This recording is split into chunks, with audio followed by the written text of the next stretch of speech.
आजूबाजूला मोठे शहर नाही, महामार्ग, नदी किंवा समुद्र नाही, झाडी डोंगरांचे नैसर्गिक सौंदर्यही नाही, दळणवळणाची साधनेही फारशी विकसित नाहीत. तरीही घोडवाडीला दररोज हजारो लोक हृदयात भक्ती आणि कृतज्ञतेचा भाव घेऊन येतात, कारण येथे दखनेतील महत्त्वाच्या सुफी संतांपैकी एक असलेल्या हजरत शाह इस्माईल कादरी यांची दरगाह आहे. शाह इस्माईल कादरी हे 15व्या शतकात दखनेत सामाजिक परिवर्तन घडवून आणणाऱ्या महत्त्वाच्या सुफींपैकी एक होते. त्यांच्या आईचे वडील चंदा हुसेनी हेही सुफी संत होते. त्यांची दरगाह कर्नाटकातील गोगी येथे आहे.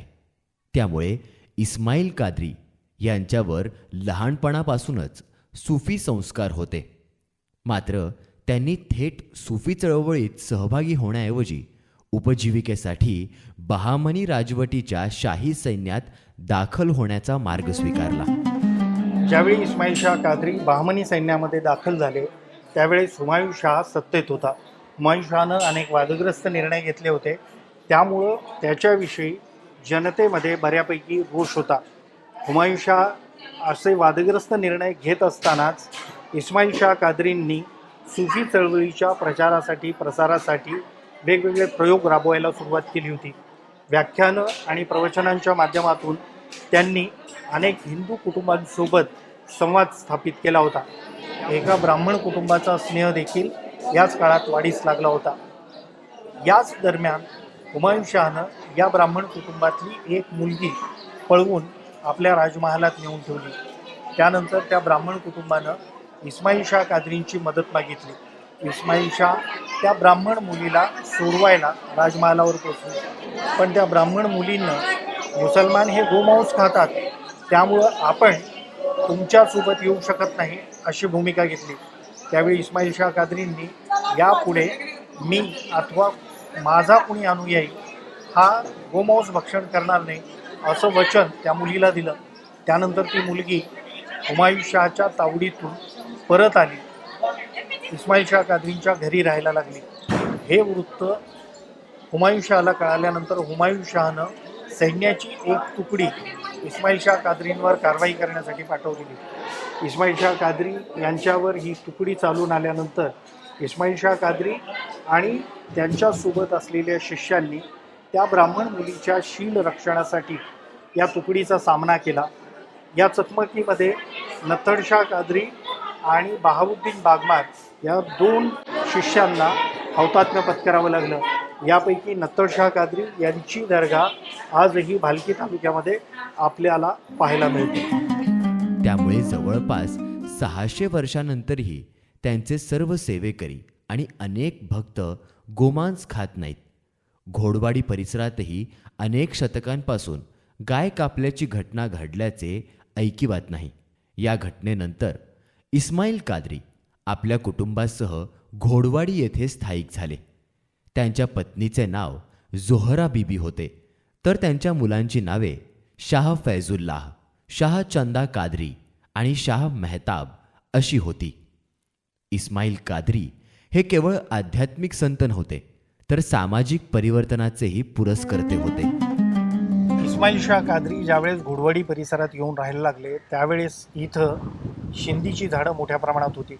त्यामुळं सामान्य नागरिकांना, कष्टकऱ्यांना आणि शेतकऱ्यांना शिंदी व दारूचं व्यसन लागलं होतं. इस्माईल शाह कादरींनी याविरोधात जनजागृतीची मोहीम राबवली. त्यामुळं शेतकऱ्यांनी शिंदीची झाडं तोडून टाकली आणि दारू व्यावसायिकांनी आपली दुकानं बंद केली. त्यामुळंच आजही घोडवाडी परिसरात कुठेही एक सुद्धा शिंदीचं झाड दिसत नाही किंवा दारू विक्री देखील इथे केली जात नाही. इस्माईल शाह कादरींविषयीची कृतज्ञता म्हणून अशा अनेक परंपरा घोडवाडी परिसरात पाळल्या जातात. माझ्या मागं हा जो तलाव दिसतोय तो इस्माईल शाह कादरींनी खोदला असं इथले नागरिक सांगतात. या तलावाविषयी देखील अनेक दंतकथा इथल्या परिसरात प्रचलित आहेत. इस्माईल शाह कादरींनी शेतकऱ्यांना आधार वाटावा, त्यांना मदत व्हावी म्हणून अनेक तलावं खोदली, विहिरी खोदल्या आणि त्यातून शेतीला पाणीपुरवठा करण्याचे देखील प्रयत्न केले होते. इस्माईल शाह कादरींनी शेतकऱ्यांमध्ये पिकं घेण्याच्या वेगवेगळ्या पद्धती देखील प्रचलित केल्या. त्यामुळंच इथल्या लोकमनावर आजही इस्माईल शाह कादरींचा मोठा प्रभाव दिसून येतो. इस्माईल कादरी यांच्या जीवनाशी निगडीत अनेक दंतकथा जोडलेल्या आहेत. त्यांनी आयुष्यभर लंगरच्या माध्यमातून गरिबांसाठी अन्नछत्र चालवले. त्यामुळे अल्प उत्पन्न असलेल्या शेतकऱ्यांसाठी त्यांचा लंगर मोठा आधार ठरला. अशा अनेक सामाजिक उपक्रमांमुळे परिसरात त्यांच्याविषयी मोठी आस्था निर्माण झाली. त्यांच्या निधनानंतर त्यांना घोडवाडी येथेच दफन करण्यात आले. त्यांच्या दर्ग्याचे बांधकाम नेमके कोणी केले याविषयी निश्चित ऐतिहासिक माहिती उपलब्ध नाही. त्यांचा उर्स हिजरी कालगणनेनुसार 29 जिल्हज ते 1 मोहर्रम या कालावधीत साजरा केला जातो. आसिफजाही काळात या उर्सासाठी शाही मानमरातब पाठवला जात असे.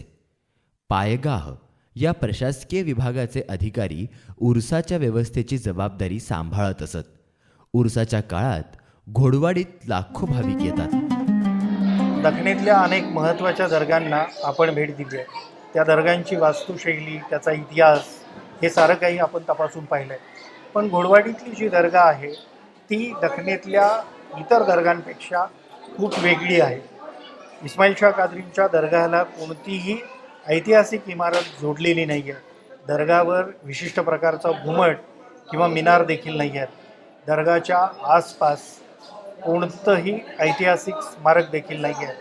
दर्गामध्ये आल्यानंतर वेगवेगळ्या प्रथा, परंपरा आपल्याला दृष्टीस पडतात.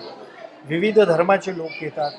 त्या धर्माच्या आचरण पद्धतीप्रमाणे ते इस्माईल शाह कादरींची आराधना करतात. इस्माईल शाह कादरींना साकडं घालतात, नवस बोलतात. अनेक नववधू वर हे इस्माईल शाह कादरींच्या दर्शनाला आलेले आम्ही इथं पाहिले. ते इथे दर्शनाला येतात, आपल्या सांसारिक जीवनासाठी इस्माईल कादरींचं आशीर्वाद घेतात. दर्गामध्ये फेरफटका मारला तरी हिंदूंची संख्या ही मुसलमानांपेक्षा दुपटीनं अधिक दिसते. शाह इस्माईल कादरी यांच्या गौरवार्थ अनेक कव्वाल्या आणि कविता रचल्या गेल्यात. उर्दूतील प्रसिद्ध कवी मोहम्मद पनाह खफ्ती यांनीही आपल्या कवितांमधून त्यांना आदरांजली वाहिली आहे.